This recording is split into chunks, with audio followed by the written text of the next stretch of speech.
What's going on, YouTube? I'm Ben Hauver, joined as I always am by Joey Carrion, and today we are going to be debating Gabriel Davis and his fantasy value going into the 2022 season.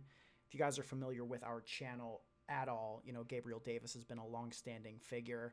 I've always been one of the biggest Gabriel Davis supporters, and I think Joey is here to tell me why he disagrees. I mean, I can't imagine that's the case.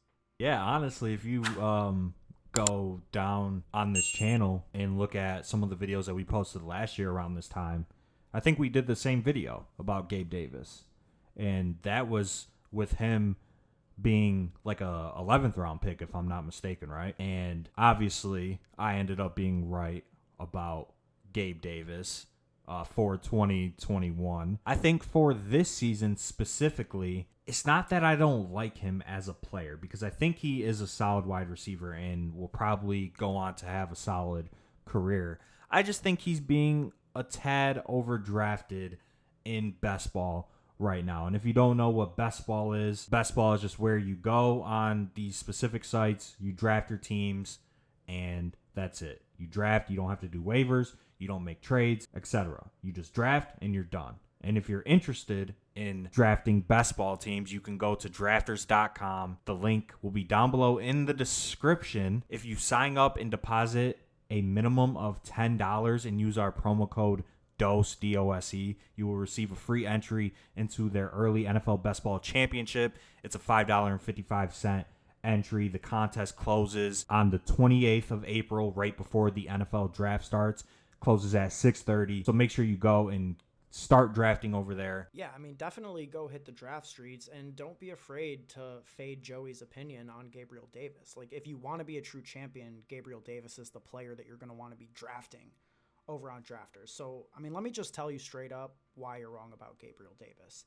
First of all, he's the clear-cut wide receiver 2 attached to the best quarterback in the NFL, Josh Allen. Statement number 1. Let's keep going. There are currently 6 teams with more than one wide receiver being drafted before Gabriel Davis comes off the board. So that means that at least 2 wide receivers are being drafted from other NFL teams other than the Buffalo Bills before Gabriel Davis as the wide receiver 2 for Buffalo. Tell me how that makes sense. I mean, there's not 2 offenses in this league that are going to have more pass attempts. It's not going to be fast paced. We know what Buffalo's going to do. They're going to be coming out and they're going to be slinging the ball. And Gabriel Davis has solidified himself at this point as the wide receiver 2. He is the only other outside wide receiver on this team. You know, outside of Steph Diggs, they've got a bunch of inside guys. You know, they're going to have Dawson Knox, O.J. Howard, Jamison Crowder, Isaiah McKenzie, all fighting for targets in the middle of the field. Meanwhile, Diggs and Davis are going to be dominating the outside. So the upside is clearly there with Gabriel Davis. This is a player who the last time we saw him take the field dropped 52 fantasy points, bro. 52 fantasy points, over 200 yards, 4 touchdowns, and I can tell you right off the bat, none of these players going in Gabriel Davis's range have that, you know, even as a possibility for them. Marquise Brown, Brandon Cooks, Darnell Mooney, Adam Thielen, Devontae Smith, none of these guys going in that range of Gabriel Davis have that as a ceiling. And in best ball, where you need those monster weeks, yeah, he's probably not going to be as consistent. He's not going to get as many receptions as Brandon Cooks, probably not going to get as many touchdowns as Adam Thielen, but he could easily have the highest scoring week out of any of these players, and I think you absolutely have to target that. I mean, this man in his second year had 200 receiving yards in a game. Stephon Diggs has been in the league since 2015, and that's never happened. So, I mean, take that for what you will. You do make some good arguments. I think that there are definitely some holes that I can poke in Gabe Davis. One of them being the players that you mentioned that the Bills added, such as O.J. Howard, Jamison Crowder. They re-signed Isaiah McKenzie. I know that they don't play the same role as Gabe Davis in the Bills offense, but adding pass catchers to a pass-heavy offense will definitely still take away some of the potential targets that Gabe Davis will see in 2022. I don't really think anybody can dispute that. And I guess... Well, hang on. Before you move on from that, I want to dispute it because Emmanuel Sanders left and Cole Beasley left. So these aren't necessarily targets being added. They're like replacement level targets. Isaiah McKenzie being re-signed shouldn't impact this. He was on the team last year, so his role theoretically shouldn't change. If anything, Crowder should 1-for-1 be Beasley's role, and then we're only talking about OJ Howard as a true addition. No? Yeah, no, I agree. And it's what you would project for Jamison Crowder and Isaiah McKenzie in that slot role.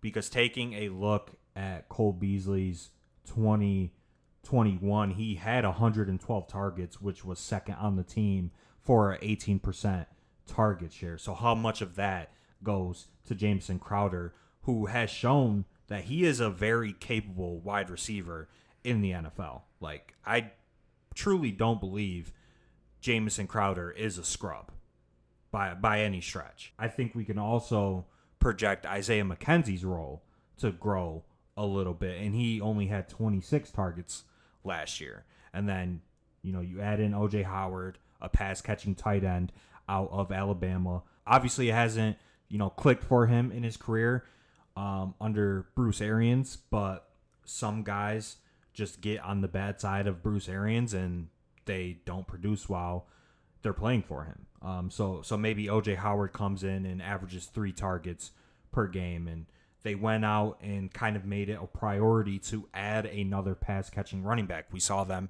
try and sign J.D. McKissick, and he ultimately said, I'm going back to Washington to play for Carson Wentz. And then they went out and signed Duke Johnson, and I think we can probably expect Duke Johnson to not be much of a factor, but I think just the overall theme of them trying to go out and add pass catchers, I don't think they're too content with what they have at this point. And then you also have to take into consideration them losing the offensive coordinator that ran this pass-heavy scheme and how that's going to affect the Bills' offense. Obviously, we're all going to project for this offense to stay relatively the same, but there could be a knock there. Offensive coordinator, there's continuity there, though. He comes from within the system. Yeah. So, that definitely helps, but losing the head guy could definitely hurt, right? Yeah, no, it definitely could. And I guess, I just want to say, obviously a little bit of what I'm saying is in jest with the, in terms of him, the last time we saw him having a 200-yard game. But, that has to be worth something, no? Don't the coaches, doesn't Sean McDermott look at that, when this team is clutch and Stephon Diggs is getting absolutely shut down and putting up his lowest yardage total of the year, in their final stand for the season, Gabriel Davis can shine and have a monster game. Is that probably going to be the best game of his NFL career? I would assume so. But that has to still, prove something to the coach, especially as they're willing to make the moves of cutting bait with Emmanuel Sanders. I feel like that's almost, indicative of them having some more faith in Gabe this year. And we saw it down the stretch, by the way. Gabriel Davis, his role increased from weeks 14 on. Weeks 14, his snap share was under 60% coming into the week in every game of the season. Then it's 83, 90, 87, 91, 71, 83 going through the playoffs. So he earned his role, and then he produced when it was clutch time. So I feel like he's definitely not losing targets to these guys. If anything, they're going to be, contending for targets within themselves. And Davis has done enough to earn, some solid safety in his role. Yeah, I can agree with that point, that he has shown that he's capable of, making big plays and putting up big games. And I definitely agree that means something. Obviously, taking a look back at 2021, it is concerning how he really couldn't create a larger role for himself playing behind Emmanuel Sanders and Cole Beasley. I think that was concerning in 2021. Like you mentioned, he started to get a higher snap share towards the end of the season when, Emmanuel Sanders got hurt, right? He got hurt around week 13, week 14, and that's when Gabe Davis's snap share started to go up. And obviously, once the snap share went up, he produced. But then there's the games where he's playing 80+% and has 3 catches in back-to-back games against the Falcons and Jets. So I think that he's definitely a high ceiling option, and you want to target those guys in best ball, especially attached to one of the best quarterbacks in the league. But I do think the price tag right now of like a 5th, 6th rounder in best ball is a little bit too expensive for a guy that could lack some week-to-week consistency, but the ceiling I think can counteract that. but I don't think he's going to be like a 30-point game every 3 or 4 weeks type of player. I think he's going to be more like a 20-point per game every couple weeks, every 3 to 4 weeks, and a lot of his games will probably be in between 10 to 15 fantasy points. All right. Well, obviously we're pretty similar in our evaluation of Gabe Davis. We're probably maybe just like a round off in terms of our valuation. I'm obviously a little bit more bullish. Let us know what you guys think in the comments. Are you buying Gabriel Davis in the 6th round? Are you buying him at a wide receiver 32 price tag? I am. Joey thinks it's a little bit too high, but let us know what you guys think in the comments below.